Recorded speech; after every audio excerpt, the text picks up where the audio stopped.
All right, guys, good afternoon. How's everybody doing? We are going to be listening into the IMAX investor call here in about 8 minutes, 4:30 Eastern. They did just drop the results, and it looks like they are a little bit lower than I was expecting.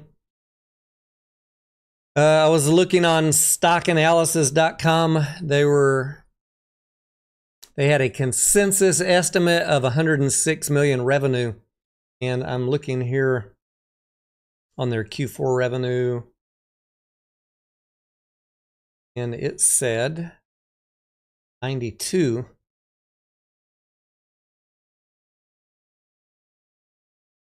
Net income for the quarter, $5 million. EPS, 10 cents. Adjusted EPS, 27 cents. And the estimate on earnings per share from Stock Analysis was 31. So a little bit of a miss for IMAX also. I don't think we talked about it on this morning's call, but Cinemark was a miss of about 6 cents. They came in at 32. And analysts were expecting 38. So we'll find out what they have to say here in just a couple minutes. Meanwhile, let's see who is in the chat. Let me get that screen up so I can see it.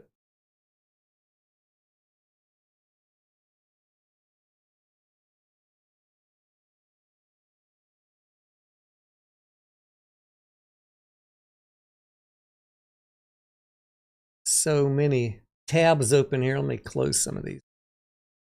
Too much to look at. Cinemark, we don't care about you anymore. IMAX.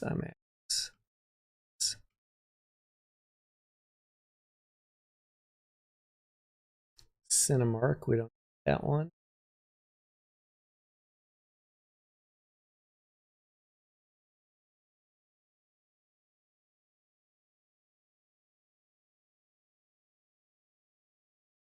We'll come back to that.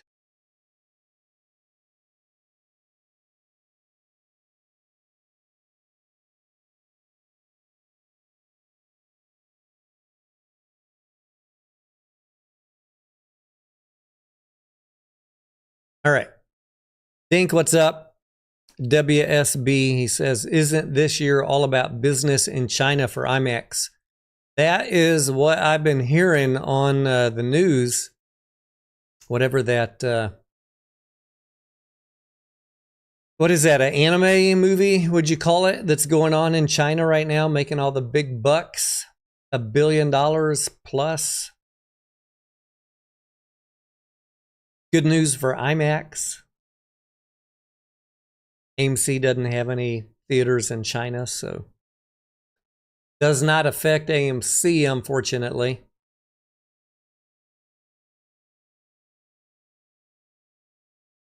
IMAX on the news here so far after hours down 4.5%.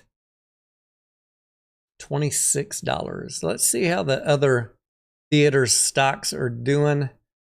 AMC 358. It was down about 3.5% today. Cinemark closed the day at 28.57 after dropping as low as 27.56. So they got a $1 recovery on the day. Closed down 13.5%. We went over a couple of possible reasons. Number one most popular reason on social media is crime. But other than that, what I think and other, if we search for logical reasons, it was a miss. Cinemark. Maybe someone said maybe because the dividend was underwhelming. Could be that. And my other thought was maybe it had something to do with that convertible debt that they're going to pay off in August, that they mentioned they might use some share dilution to take care of that. It'll be mostly cash, pay off that convertible note, but maybe some share dilution. So maybe 3 rational reasons why Cinemark was down. And MCS, Marcus Corp, down 2.5% on the day. Let me pop out this live stream on Twitter real quick. Hang on a second. Shareable link. All in 2 minutes.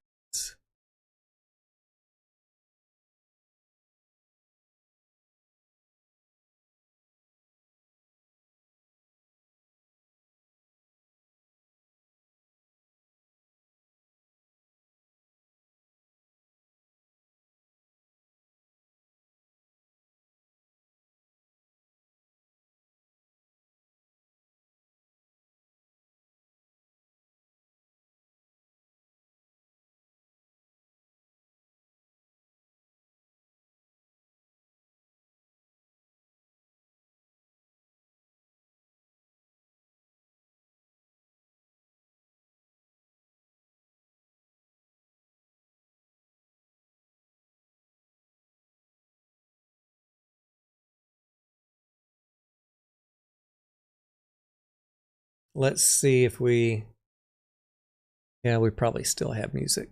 Anya, how you doing, Anya? Anya says, some people are never satisfied.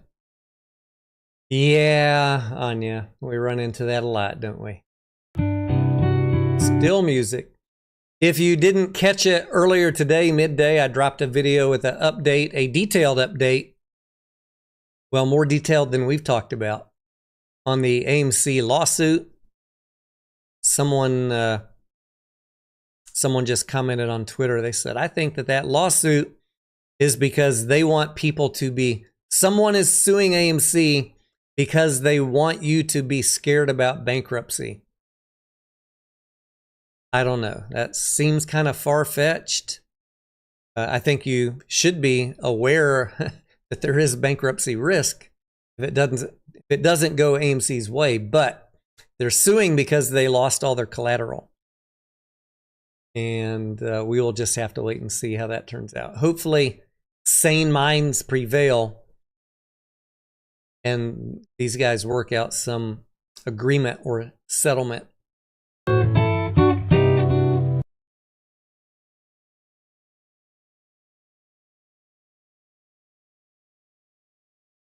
Net income, Q4 IMAX, $5 million.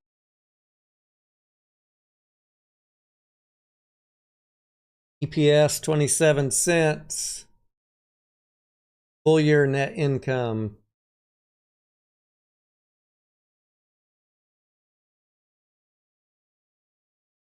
plus 3% year over year. Huh.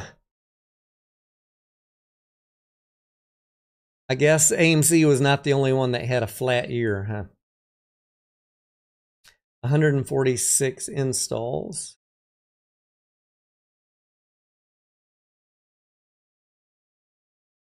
To start 2025, IMAX smashes box office records for Chinese New Year slate with 130 million and counting, already up over 90% from the previous best. Wow.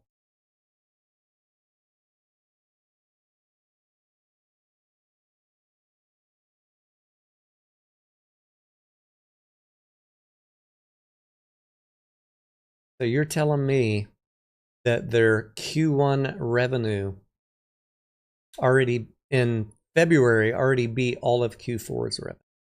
That is crazy. IMAX expects to deliver in 2025 a record box office of more than 1.2 billion.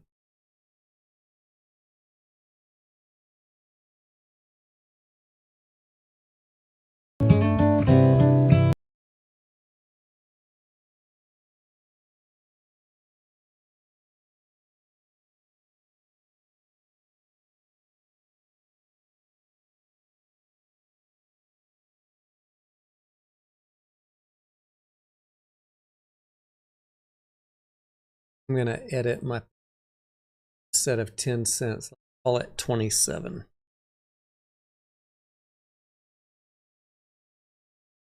and we'll call that adjusted EPS.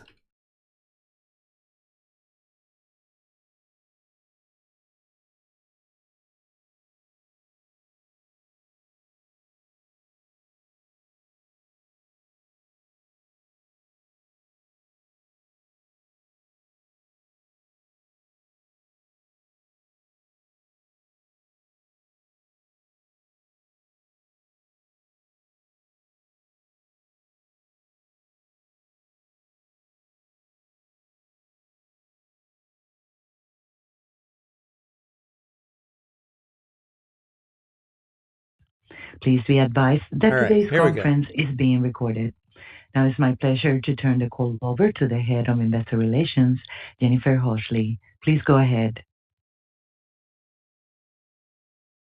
Good afternoon, and thank you for joining us for IMAX's fourth quarter 2024 earnings conference call. On the call today to review the financial results are Rich Gelfond, Chief Executive Officer, and Natasha Fernandes, our Chief Financial Officer. Rob Lister, Chief Legal Officer, is also joining us today. Today's conference call is being webcast in its entirety on our website. A replay of the webcast will be made available shortly after the call. In addition, the full text of our earnings press release and the slide presentation have been posted on the Investor Relations section of our site. Our historical Excel model is posted to the website as well. I would like to remind you of the following information regarding forward-looking statements.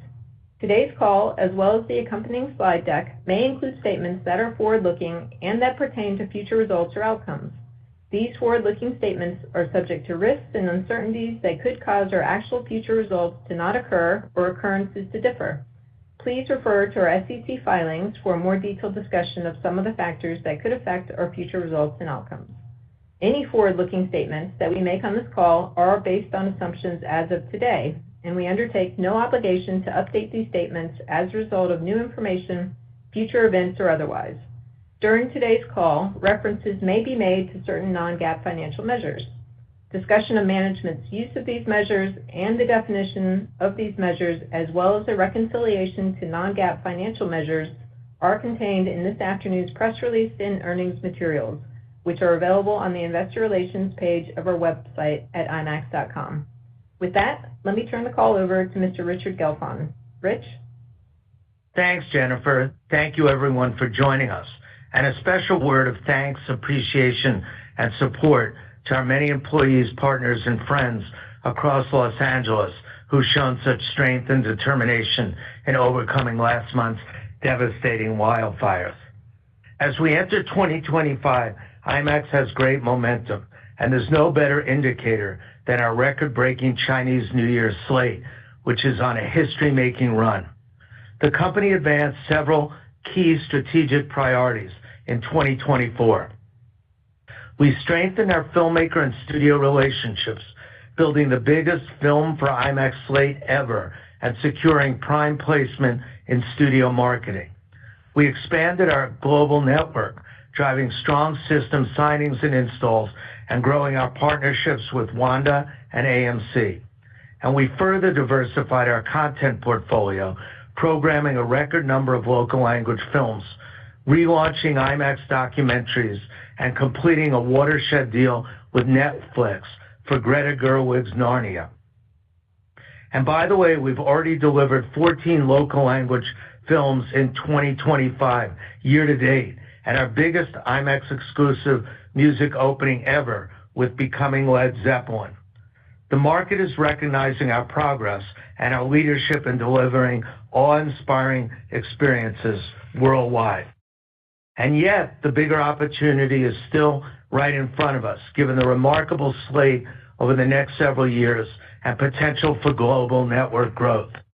Demand for IMAX among studios is at an all-time high. They're pursuing IMAX release dates earlier than ever and giving us great visibility several years out. Many studios are also increasing their yearly output of IMAX-friendly tentpoles. We expect this paradigm shift to play heavily in our favor through the end of the decade. In the near term, we delivered solid results for the fourth quarter, including adjusted EBITDA up 48% to $37 million and adjusted EPS up 59% to 27 cents a share. For the full year 2024, our one significant headwind was softness in the China box office, but we are witnessing a complete 180-degree turn in China this year, with a Chinese New Year slate that has delivered a record of more than $120 million and counting, and a strong slate of local blockbusters ahead. In fact, in less than 2 months, we've already surpassed our total local language box office in China for all of 2024. The outstanding start at the box office in China favorably impacts our financial results, given our higher box office take with local Chinese language films, the incrementality in our model when releases vastly overperform, and our concentration of joint venture systems in China. Worldwide, the table is set for what we believe will be a new, sustained era of growth for IMAX over the next several years. Today, I'd like to discuss our content portfolio, our global network and technology, and then I'll turn it over to Natasha to review the financials. First, we expect 2025 to be our best year ever at the global box office, projecting more than $1.2 billion in IMAX grosses. We've dramatically expanded our content portfolio. We released a record 118 films, events, and experiences worldwide in 2024, including a record 61 local language films from 8 different countries. We were just shy of matching our highest grossing year ever at the domestic box office in 2024, despite a strike-impacted slate and some high-profile studio misses. And we've become more fully integrated than ever into studio marketing campaigns, securing prime placement in everything from out-of-home to TV commercials.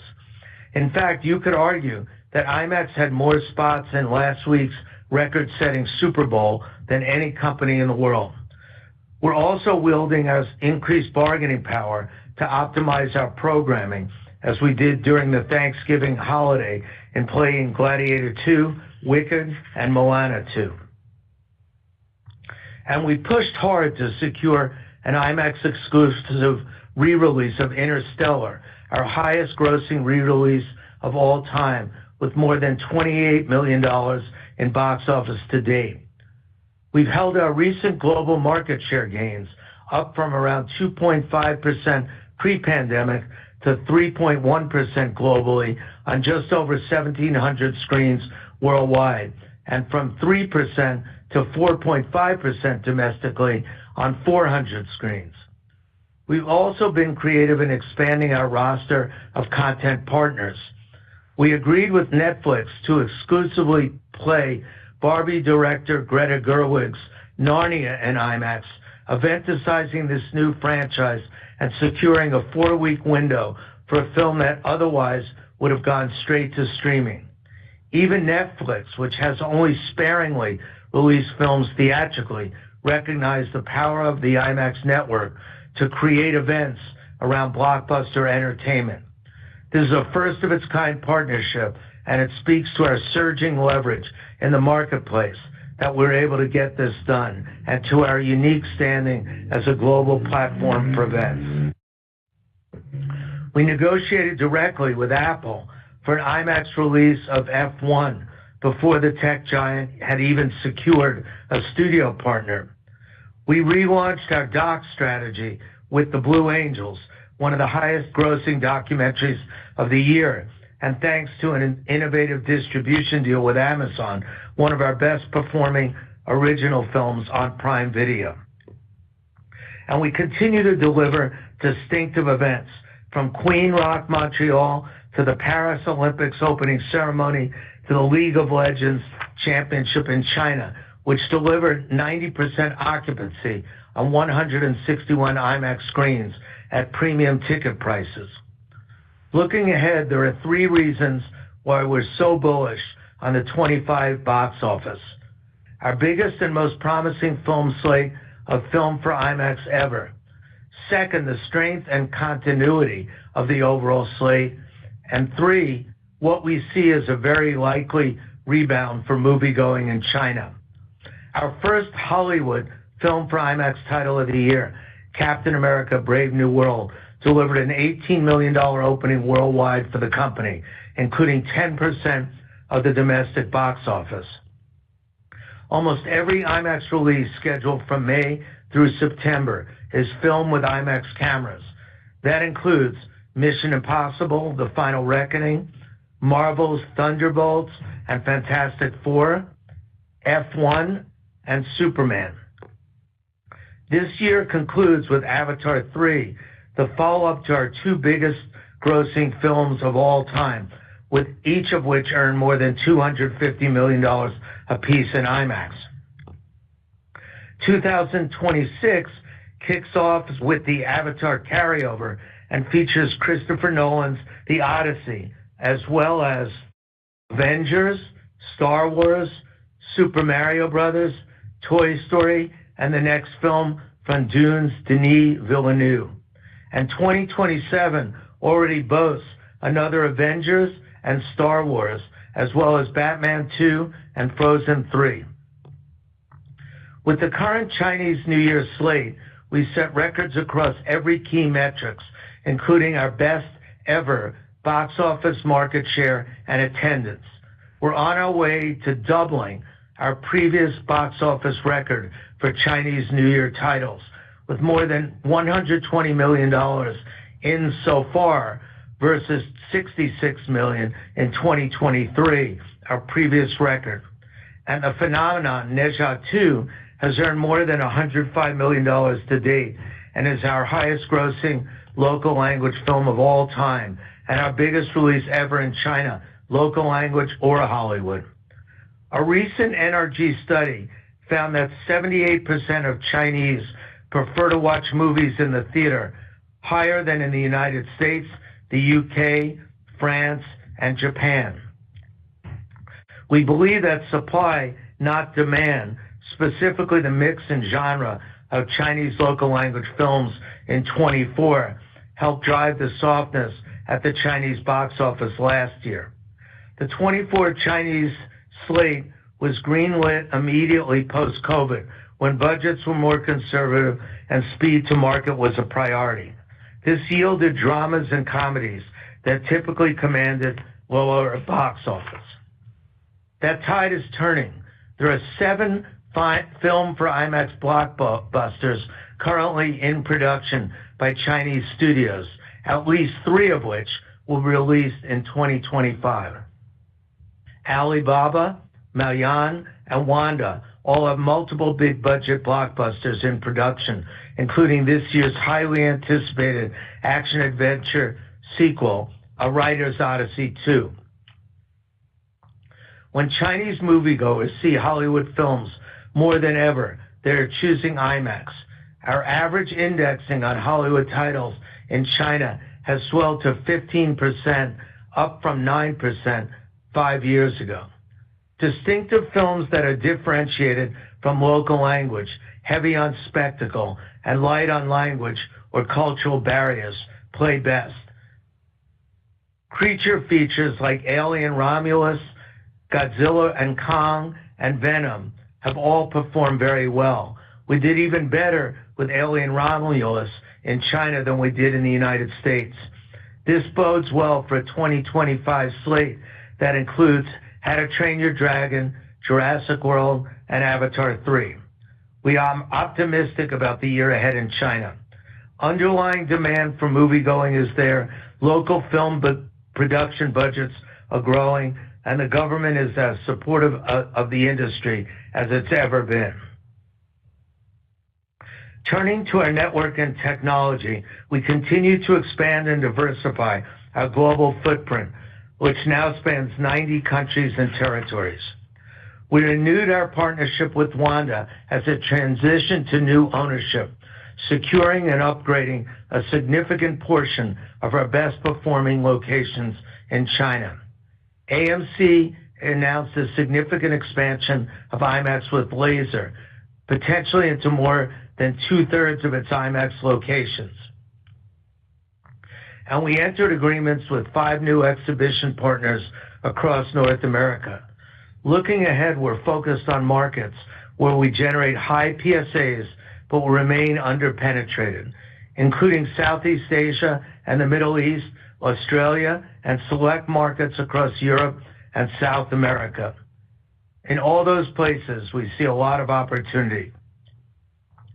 Local language is a powerful sales tool. We've seen a correlation between our support of local film industries and our ability to drive network growth in these markets. In Japan, we programmed just 1 local language film in 2019, but grew to 13 in 2024, and we've gone from 36 to 53 systems nationwide over that same period of time. We've already notched 8 system signings in Japan in 2025, with many scheduled for installation this year. We've increased our rollout out of JV agreements to capitalize on the film slate over the next several years, especially in a place with really high PSAs. And we're expanding with smaller, well-run exhibitors. In recent months, we've seen success with Cinema West, Epic, Harkins, and Paragon, all in the U.S. Our end-to-end technology remains a key differentiator. We increased our use of cloud-based digital media remastering to scale our local language business efficiently. We designed a new proprietary technology to quickly scale our live network while bringing transmission costs down dramatically. And we built the first of our next-generation film cameras, working with Chris Nolan to develop proprietary technology he's using in his current filming of The Odyssey, which comes out in 2026. To close, we believe we're entering a very exciting time for IMAX. We continue to strengthen our brand, increase demand among consumers, and make IMAX technology even more attractive to filmmakers and exhibitors. More than ever, studios are driving moviegoers to IMAX in their marketing. When there are awe-inspiring events that fully capitalize on the IMAX experiences, audiences show up. And we have made a more promising slate through the end of the decade than we've ever seen in the few years going forward.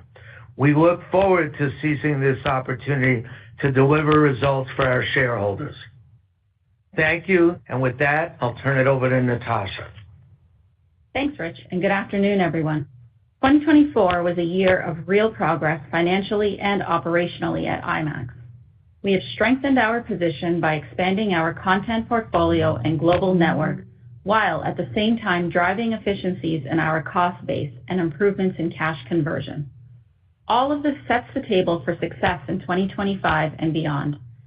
IMAX delivered solid financial results for the full year 2024, including full-year revenues of $352 million, adjusted EBITDA of $139 million, resulting in an adjusted EBITDA margin of 39%, achieving the top end of our guidance for high 30%.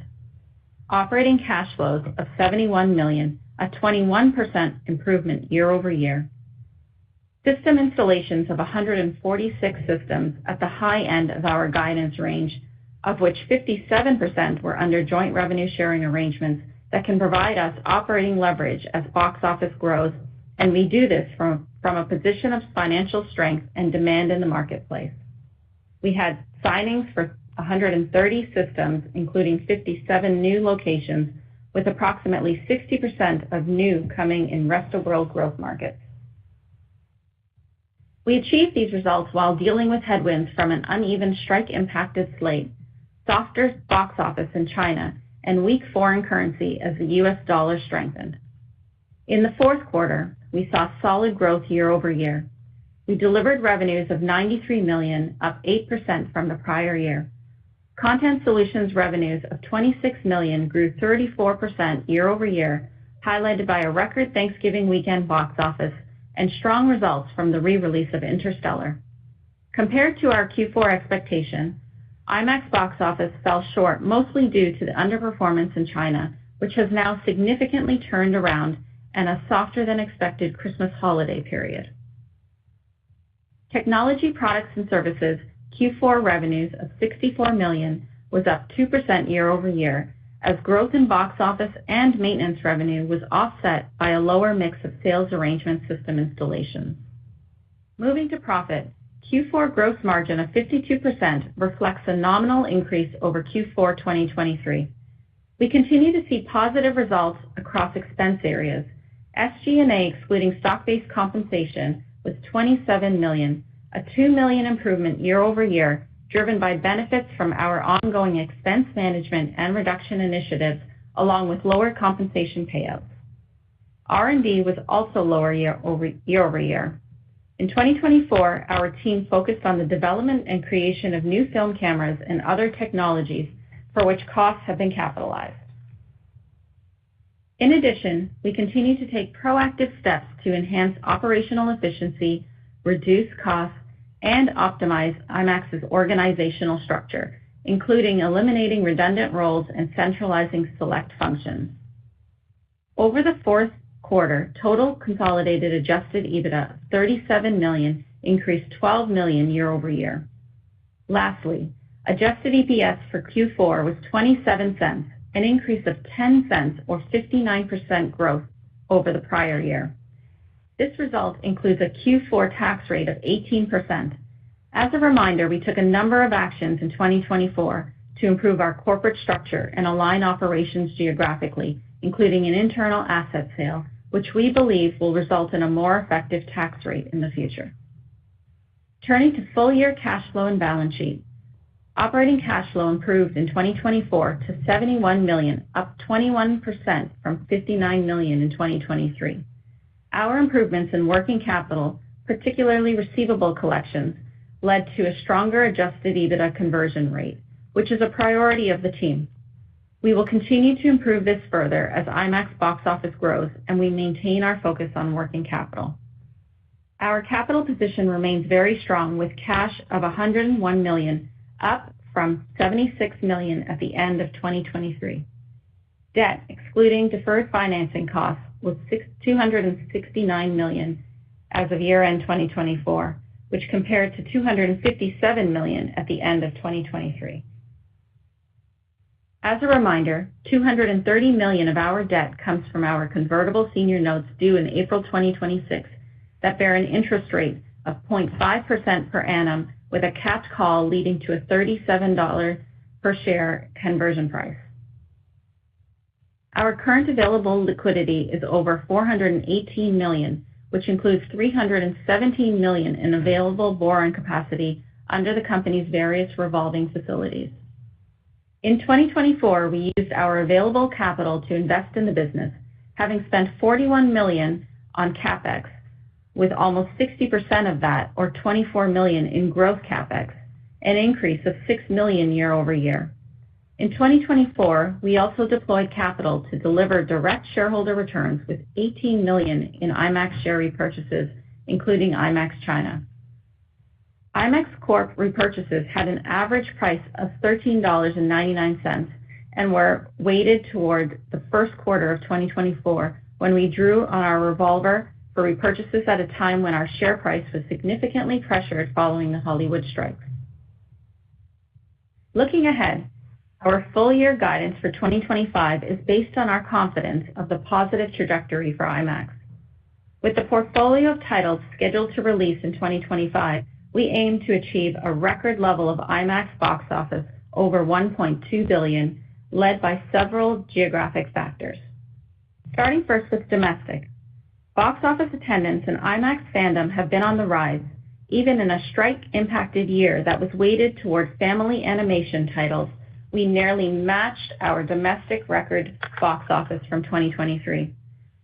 The domestic potential is even greater in 2025, where we have a record number of Film for IMAX titles. This is significant as our opening weekend domestic market share is historically over 20% higher for Film for IMAX titles. Secondly, within Greater China, there is a significant opportunity for growth considering 2024's box office was $200 million, or approximately $100 million lower than 2023, and more than $150 million lower than the record 2019. As Rich described, the 2025 Chinese New Year slate has smashed through all records, positioning us to surpass our best ever Q1 box office in China of $106 million in Q1 2019. Third, in Rest of World, we continue to expand our local language partnerships. For example, we will have our first Arabic and Vietnamese titles coming in 2025, and the Rest of World IMAX continues to grow, up over 5% in 2024 and 25% larger than 2019, with many of these new locations coming in high per-screen average regions. This momentum is reflected in our 2025 year-to-date global box office of $200 million, including China booking fee, or $187 million excluding this fee. As per industry practice, box office figures in China are reported including customer booking fees. For consistency, we are starting this year to report box office including and excluding China booking fees to ensure comparability and market share accuracy. Important to note, our box office guidance of over $1.2 billion applies to both including and excluding China booking fees. The last factor driving our confidence in 2025's box office target is the next Avatar film anchoring the end of the year. As a reminder, the first two Avatars are number 1 and number 2 on IMAX's all-time box office list. This is a proven way to close 2025 and to start off 2026, a year that could easily outpace 2025. Avatar is also a good exhibitor incentive, which we coined the Avatar effect, for new system signings and installation. As an example, in advance of the last Avatar, we had 40 systems installed in the month prior to its release. Which leads me to our system installation guidance. We expect 145 to 160 system installations in 2025, which compares to 146 systems in 2024 and 128 systems in 2023, skewed towards joint revenue sharing arrangements, which will benefit our operating leverage, particularly in the domestic market. Lastly, on guidance, we expect adjusted EBITDA margin to be 40% at a minimum in 2025. As has been shown in the past, there is significant operating leverage in IMAX's business as we grow our network and box office, given many costs are relatively fixed, and as we continue to reduce this fixed cost base that we carry. Finally, we look to continue efforts to be a more efficient company and reduce costs. We will do this as part of our ongoing plan to be disciplined and focus on driving financial performance. Longer term, we are very optimistic on how IMAX's increasing scale and growing importance in the industry can translate to higher financial growth. The visibility into the film slate through the end of the decade has never been as good, with an abundance of mega franchise titles. The combined visibility into the future IMAX slate, along with a significant runway to grow our network further as IMAX location zones are less than 50% penetrated, gives us confidence in our longer-term growth and margin expansion. To conclude, IMAX's global scale is unmatched and still growing.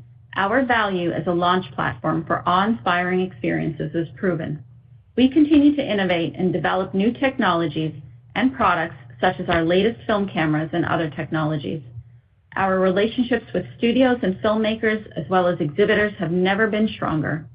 All of this, along with the strength of our balance sheet and business model, tailwinds in the market, and our focus on executing on the opportunities before us, give us confidence. We believe IMAX is positioned to deliver strong growth, expanding margins, and increasing cash flows in 2025 and beyond. With that, I will turn the call over to the operator for Q&A. Thank you so much. And as a reminder, to ask a question, simply press star 11 on your telephone and wait for your name to be announced. To remove yourself, press star 11 again. One moment for our first question. From the line of Eric Handler with Roth Capital, please proceed.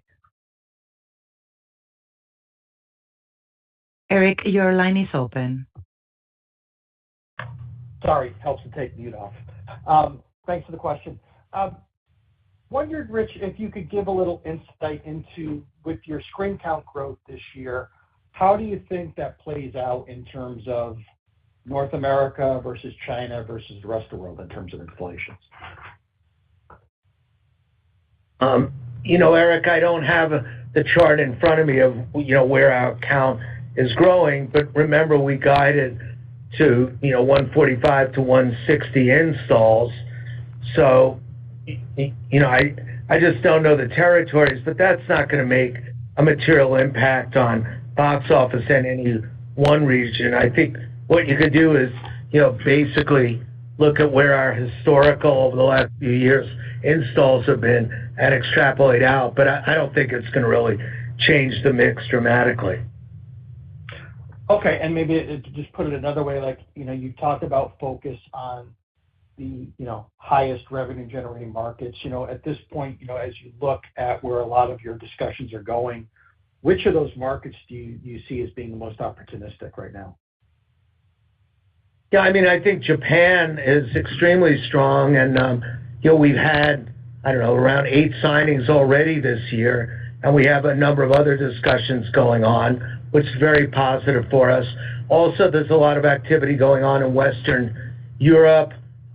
In North America, last year we had signings with 8 different new exhibitors, so they have been largely in high revenue markets. But also, Eric, it's kind of a nuanced point, which you'll get, but the extremely high numbers coming out of China for Chinese New Year. Remember that those theaters, it's local language, so that's a 12.5% take rate out of China on the film side. And remember, it's a very heavy JV area, and a lot of the box office is from the higher tier cities.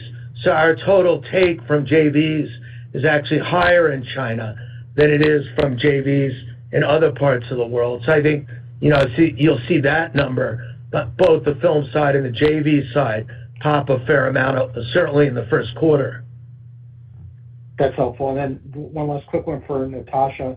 Natasha, you mentioned the convert, and you still have 14 months to go before it matures, but any thoughts on how you're thinking about that as it matures, what you might do in terms of, do you just let it convert? Do you roll it over? Do you, put more permanent financing in place? Hi, Eric. Yeah, we're in a strong financial position, and we have various options, as you know, and we're currently working through the plans. The notes are sitting at 0.5%. With the capped call, it brings us up to the $37 conversion price. So it's still a really good piece of paper that we could sit on and really pick out what our best options are for us. As well, we have the revolver available to us as well. So, I think we are working through what that could look like in the future for us. Thank you. Thank you. Our next question is from the line of Michael Hickey with The Benchmark Company. Please proceed. Hey, Rich, Natasha, Jennifer, congratulations on the quarter and your year, and thank you for taking our questions. Rich, I guess just on the Netflix deal, pretty incredible. Just curious if you could kind of expand on this partnership with Netflix for Narnia. You can take that anywhere you want, Rich, but I am kind of curious on the construction of that deal, how it came together and how repeatable it is, you think, in the future for maybe other exclusive IMAX windows with streamers or traditional studios. So thanks, Mike.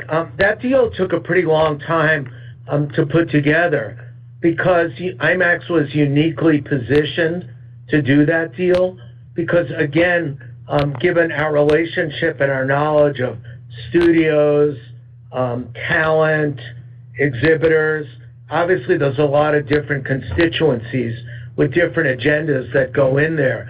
So we really had to construct something that would work for the exhibitors, that would work for Greta, that would work for Netflix, that would work for a lot of people. The right amount of windows, the right amount of play time. Even though we've disclosed a little about it, it's a fairly complex deal to have met all of the various constituencies.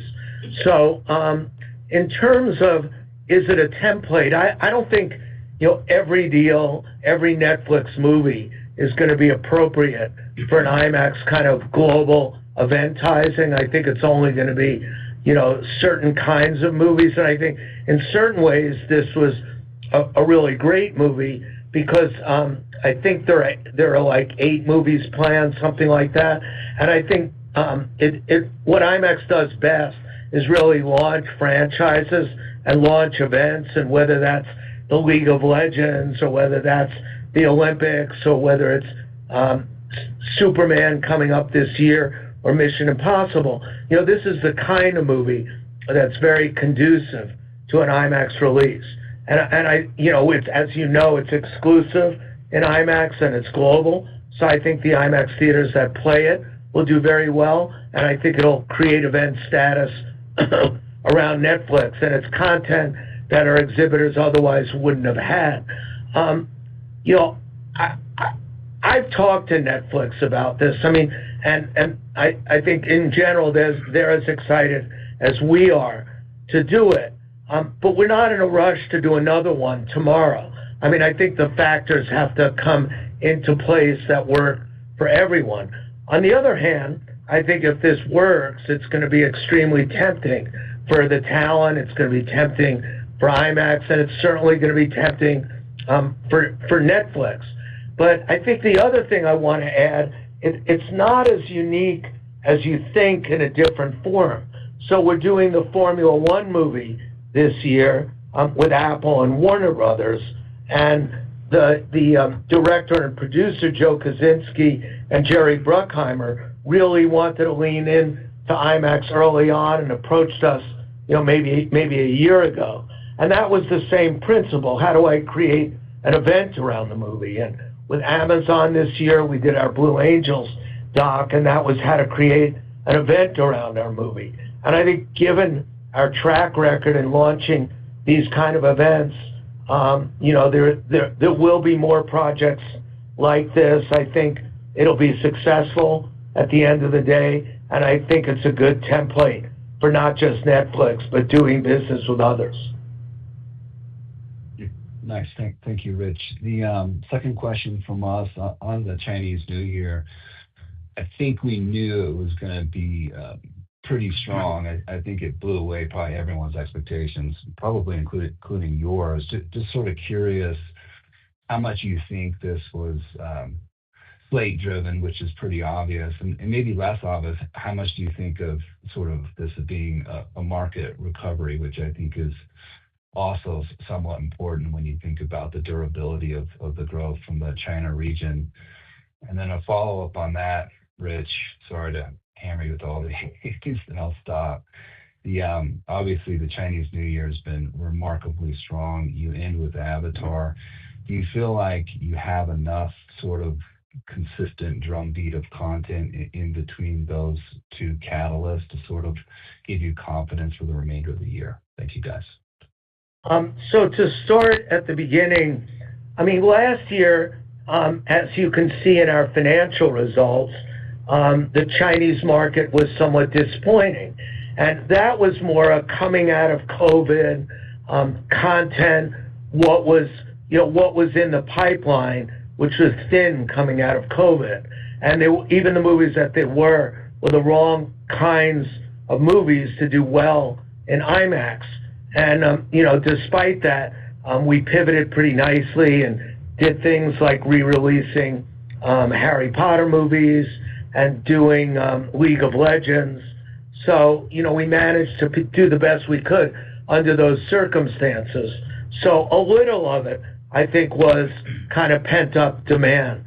But I think, most of it was really the mix of movies that came out. And, it was just perfect for IMAX. And our team actually chose 5 movies, saw them all. We did marketing partnerships on some of them, including on Ne Zha 2. And I don't underestimate the power of that. And, our market share right now, over the last couple weeks for this movie, is around 6% of the Chinese market. And historically, for animation, we've been 2 to 3%. So some of it was the movie, but don't underestimate the power of the brand and the power of the things we've been doing over there. And I mean, you could never have predicted these kinds of numbers. So to give you some examples, we already have done more dollars in local language box office in China in the middle of February than we did for the whole year last year. And our overall box office, it is over $130 million so far. Remember, in China for the year, it was a little shy of $200 million. So, this is really, one that's kind of off the charts. Now, we do feel very good about the gap between now and Avatar. And actually, I didn't have a chance to announce it at the beginning, but Daniel Manwaring, who's our CEO of IMAX China, happens to be in LA with me right now. So he's in a better position to comment about the intermediate slate. So Daniel, please answer that. Sure.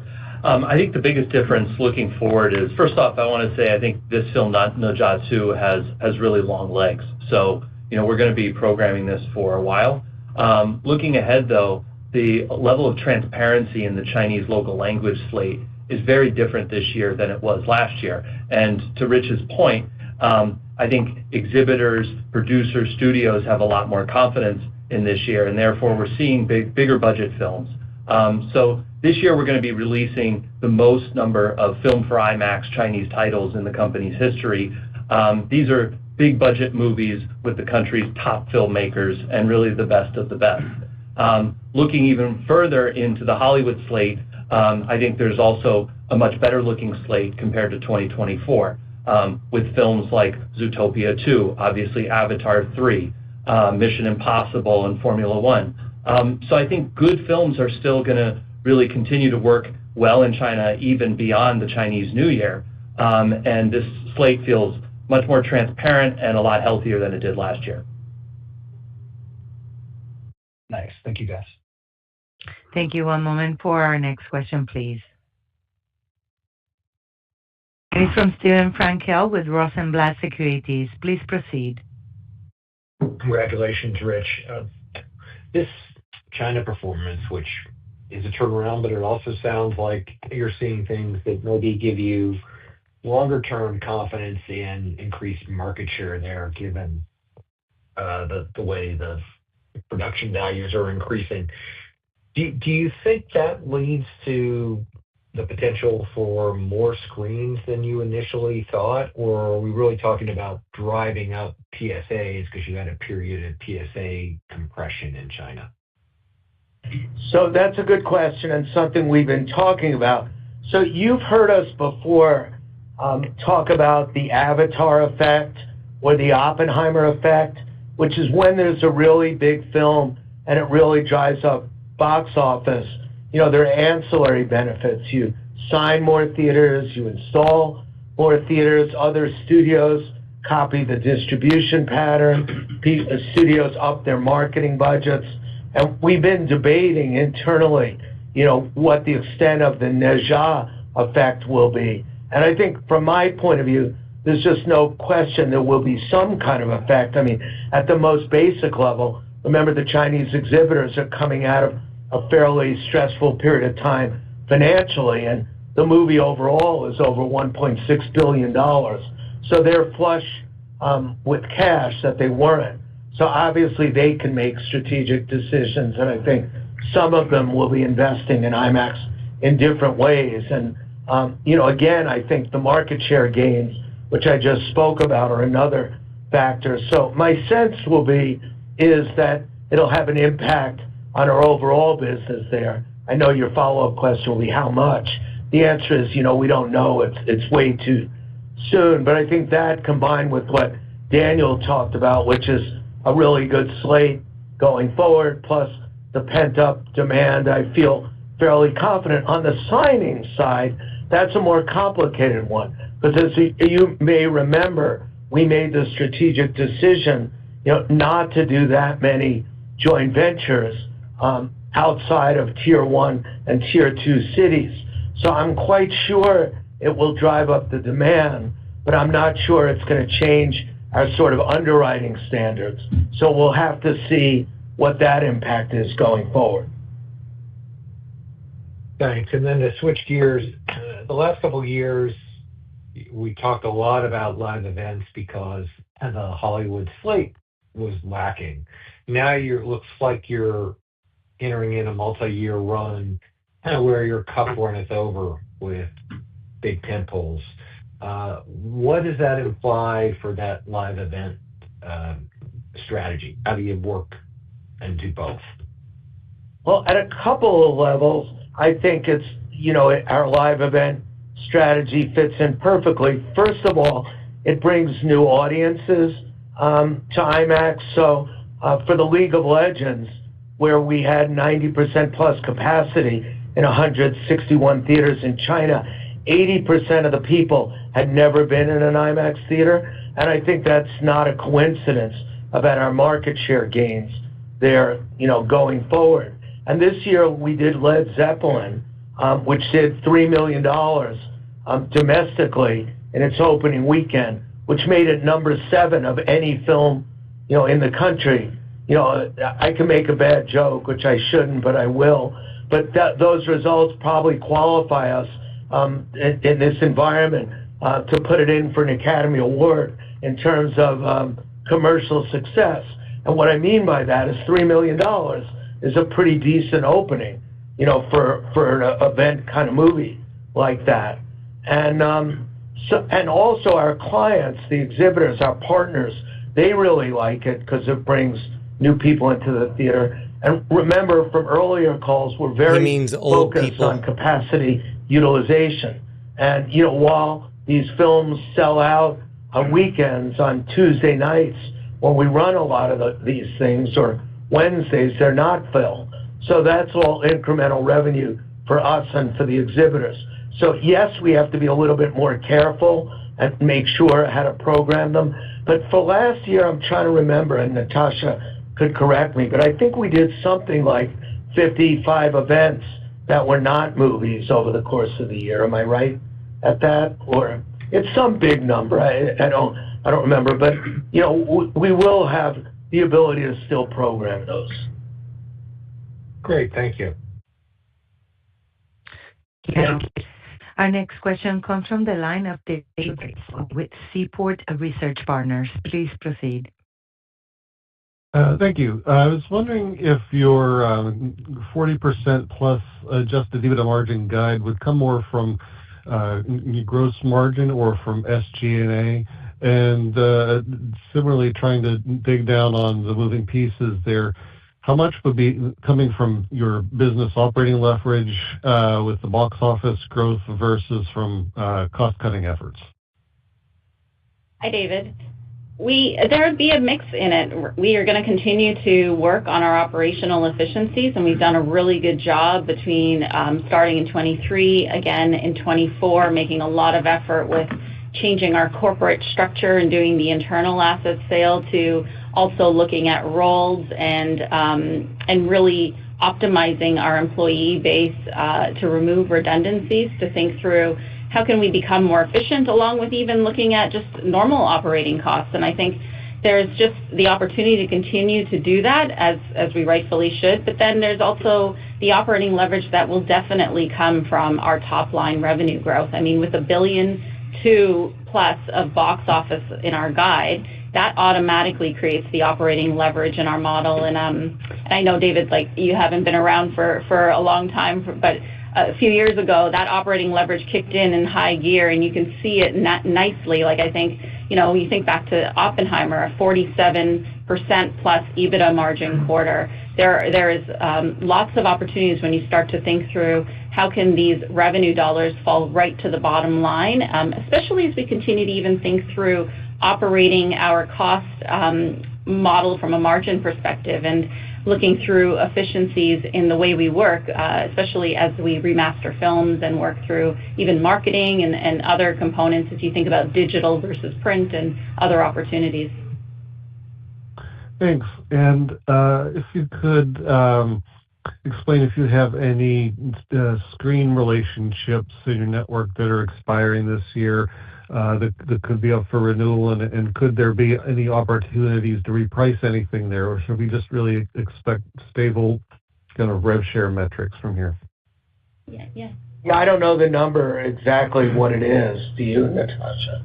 So we have it's disclosed in the 10K as well, David, but I believe part of it is we do see these renewals every year. We don't actually wait till the end of the terms normally to even start those negotiations and discussions.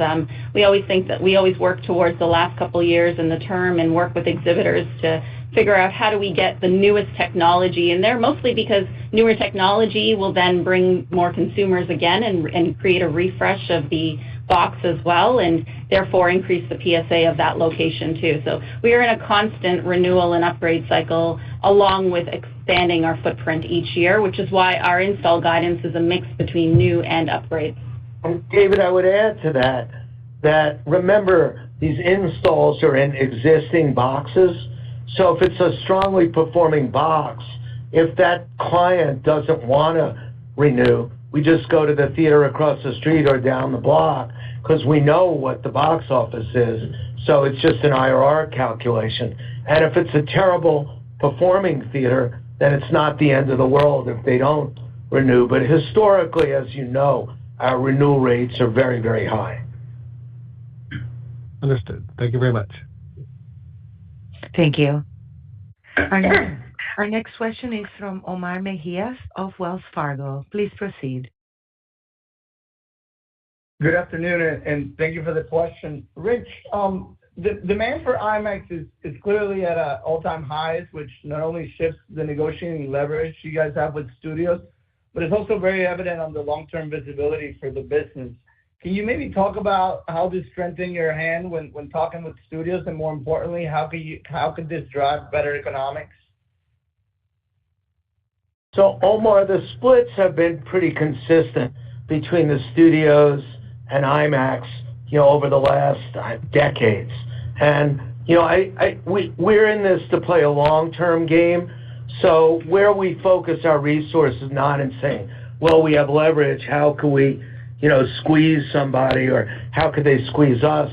But where it works best, I'd say, is in the marketing we get in some of the ancillary areas. So, for example, if you observe the marketing Disney just did for Captain America, and they've started for Fantastic Four and Thunderbolts, and some of the other marketing that Warner Brothers and Universal have done, the IMAX is a lot more prominent. So if you saw some of the TV spots for around Captain America, the IMAX was really big at the top, and it managed to drive pretty good indexing for us. By the same token, in terms of flexibility around dates, we had 3 different Thanksgiving movies with 3 different studios, and because of the value of the IMAX proposition, we were able to negotiate a way where we could play all 3 of them. So I think, where we use, whatever additional leverage we have would be in the area of trying to build a bigger audience and get a higher percentage of capacity. There are, smaller issues like local language versioning and paying for trailers and this and that, which, the studios have been more flexible on as well. But, we have a great relationship with virtually every studio, and we're not going to mess that up by playing around with the splits. No, that's super helpful. And Natasha, maybe one for you. With expectations for continued top-line growth, can you describe what's the opportunity for gross profit and adjusted EBITDA margins to continue to grow even faster, given your asset-light model and the operating leverage in your business? How should we think about just the margin progression of the business beyond 25? Thank you. Hi, Omar. I think continue to look at our model, even the historical patterns, and think through the fact that we keep our costs relatively flat. And so as you continue to grow that box office, it's really going to fall straight to the bottom line. And along with our SG&A savings, and as well being thoughtful about our R&D spend and how we're doing that, and whether we capitalize as well, there's lots of opportunities. Even coming down to even the tax rate, and we've been working very, very hard on improving that tax rate as well, and I think that's part of the whole P&L structure that we've been able to improve on over the past year. So I think as it comes down to modeling, Omar, you'd continue to work through your modeling of increasing your box office and our cost remaining relatively flat with a little bit of our normal spend. With bigger titles, you'll think about a little bit of marketing, but really that all helps towards growing our bottom line. Thank you, guys. Appreciate it. Thank you. And as a courtesy to other analysts in the queue, we ask that you please limit your questions to one. One moment for our next question. It comes from David Karnovsky with JP Morgan. Hey, thank you. Maybe just for Richard, Daniel, I wanted to follow up on China. We did see some reports in the press about subsidies and incentives during the New Year period. Is that something you observed, and could we see government support even continue, just given the kind of really strong traction in the box office in the region? Or should we just think about the momentum mainly as slate driven? And then Natasha, just wondering, working capital improved year-over-year. Just any view on how to think about that in 25? Thank you. Daniel, why don't you take the first question? Sure. Yeah, those incentives really came out in the very beginning, I'd say on day one and day two, and were quite minimal as we look back at what the box office has become now. So I don't think the market is anticipating any more support specifically driven towards the film box office, because, there was ticket subsidies that came in early on. However, we have seen a lot of support from the Chinese government, particularly last year, and also, going into the new year, and we may or may not see, continued support on that.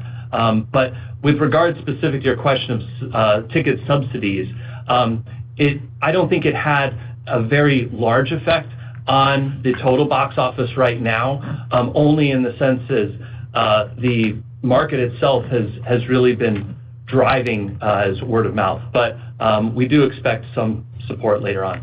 Just to clarify, Daniel, I think when you mean support from the Chinese government, you mean letting films into the country? Yeah, let me clarify that. I was specifically referring to ticket subsidies, but when we're talking about overall support from the Film Bureau, I think we've seen a tremendous amount of support, and I think we'll continue to see that support through the rest of the year, whether it's regarding import of Hollywood content or other foreign content. So that we don't expect to change. David, on your question about capital allocation and working capital, our cash flows continue to strengthen, and we are looking more similar to pre-COVID cash conversions. We finished the year, a full year of operating cash flow of $71 million, which is 21% higher than 2023. And I believe that we're going to continue to increase our cash conversion, because as you think about the increase in the box office and the operating leverage, it'll continue to flow not only to our bottom line, but straight through to EBITDA and cash conversion. And on the capital allocation side, we accelerated repurchases at the end of 23 and the beginning of 24 when the stock was hit from the strikes, and we borrowed on our revolver to do so. But and we believe it was a great decision. We purchased over $16 million in early 24 at a price of $13.99, and over the past few years, we've purchased over 19% of outstanding stock. So it's been a really good use of our balance sheet. And as we continue to look at capital allocation, we're going to continue to focus on our strategy for the converts, our strategy for investing and growing our network, as well as investing in films and picking really good content to push out in order to achieve the numbers we've put out as our targets. Thank you. Thank you. Our next question, one moment, is from Stephen Laszczyk with Goldman Sachs. Please proceed. Hey, great. Thanks for taking the question. Maybe just a quick follow-up on capital investment on the installs. Natasha, any more detail you could offer just on the mix of systems installs for 25 to 140 to 60, particularly around sales type and JRSA? I think you mentioned maybe skews a little bit more towards JRSA, but wasn't sure to what degree. And then maybe related to that, curious if you have any updated thoughts on CapEx for 2025. Thank you. Hi, Stephen.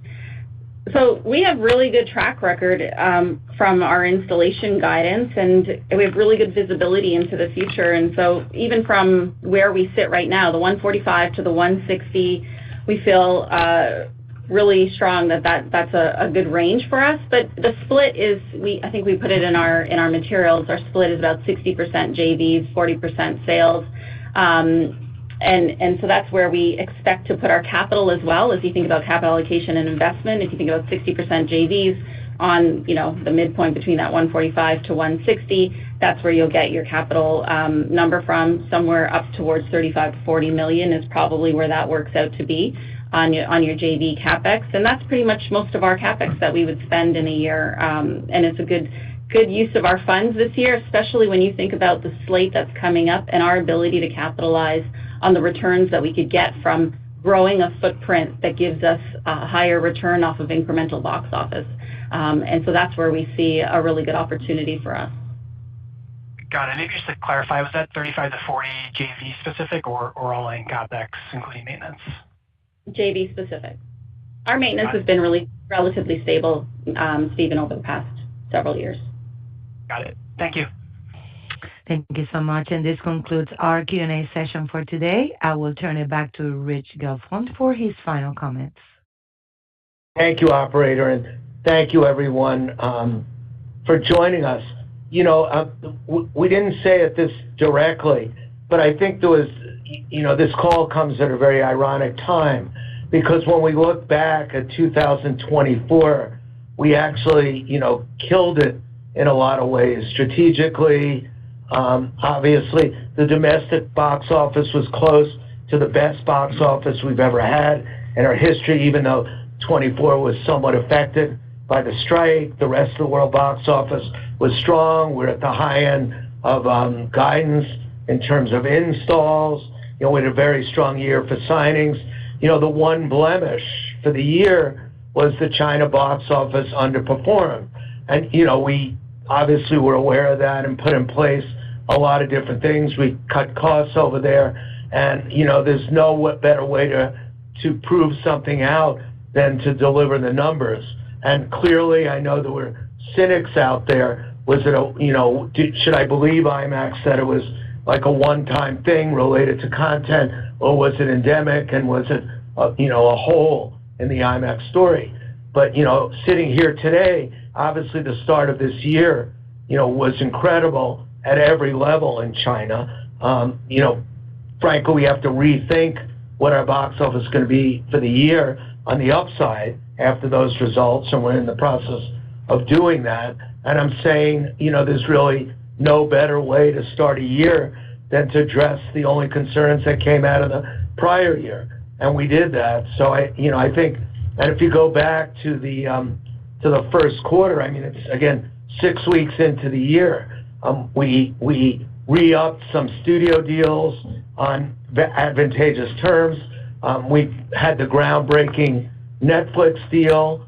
We had the amazing records in China going on. Like Captain America opened strong, and it's only towards the end of February. So I think where we sit today, we're feeling pretty good. Thank you, everybody.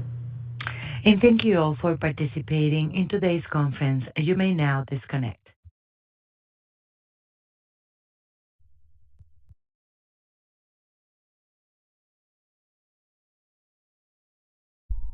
All right, what did y'all think?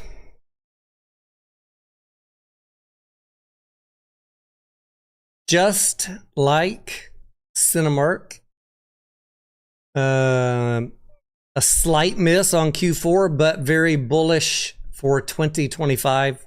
IMAX off to a good start in China for Q1, and looks like they have a good roadmap of movies, films, and installs for the year.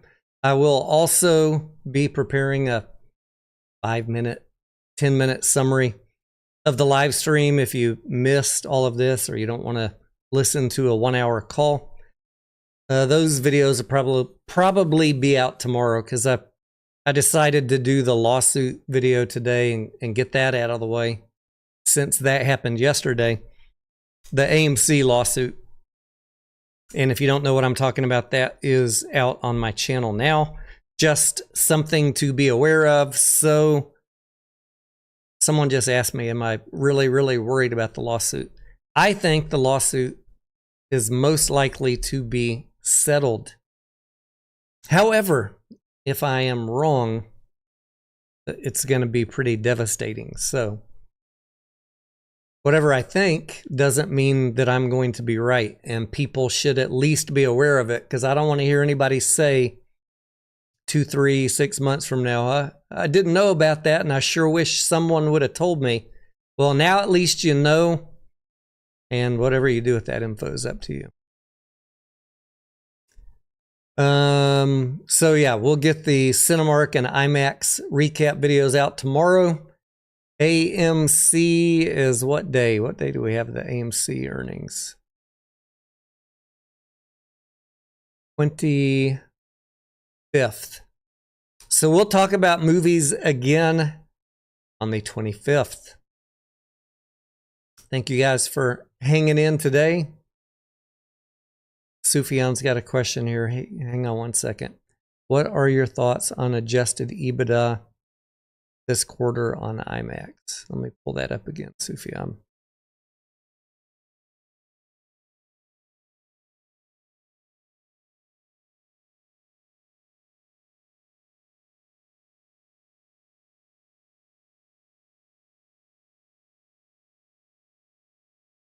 I already lost the page. I'll answer that question, Sufyan, on my recap video. How about that?